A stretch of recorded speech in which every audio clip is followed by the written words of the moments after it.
All right, welcome, boys and girls. Here we go. Third grade test prep crunch time, day 11. All right, let's get started. Find the product of 20 and 100. Again, product means we're going to be doing some multiplication here. The easy thing with our place value, we count the zeros. 2 zeros, add them to the end, 2,000.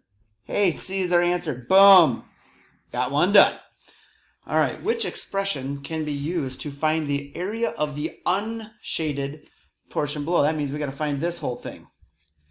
All right, so let's go 1, 2, 3. So there's a 3, and then there's 1, 2, 3, 4, 5. And there's 1 and 2. No, okay, so 2 times 4, that would be the shaded portion. That's not it. 2 plus 4, no. Let's see, 3 times 5. Well, 3 times 5. Hey, plus the 2 there. I'm thinking so far it's C. 3 plus 5, no. Cross out the crazies. 2 times 4 plus 2, nope. C it is. 3 times 5 plus 2. All right. In the boxes below, write 2 fractions that would be equal to 1 whole. So remember, this line right here can also stand for divided by, right? So what is 3 over 3, or 3 divided by 3? That's right, it equals 1. Let's do another one. Just pick a number. Pick a number. Psst, pick a number. Hey, pick a number. 4. 4. All right, there we go. 4 divided by 4 is also 1. There we have 2. All right, are the dashed lines intersecting, perpendicular, or parallel? What in the world do any of those words even mean? Well, intersecting kind of sounds like intersection, like when you're driving a car and you have to stop at the stoplights or stop at the intersection.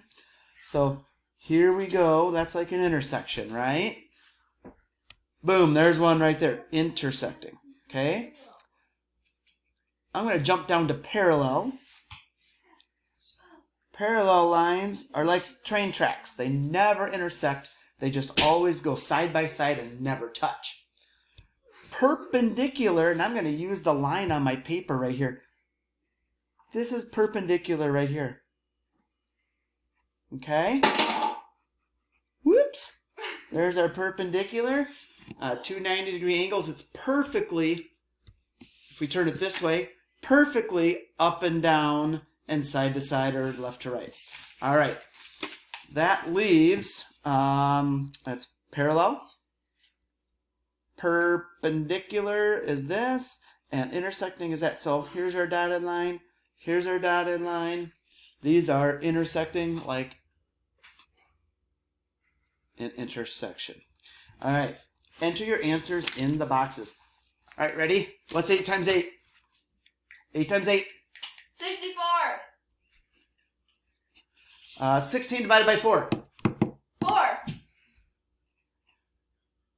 You're down 2-0 over there. 6 times 6. 36. Ooh. 9 divided by 3. 3. I know. Ooh. 28 divided by 7. 4. 5. It's 4, Macy. Jesus. There you go. Even kids in middle school and high school can get things wrong. All right, boys and girls, that is all for this one, and we'll see you later.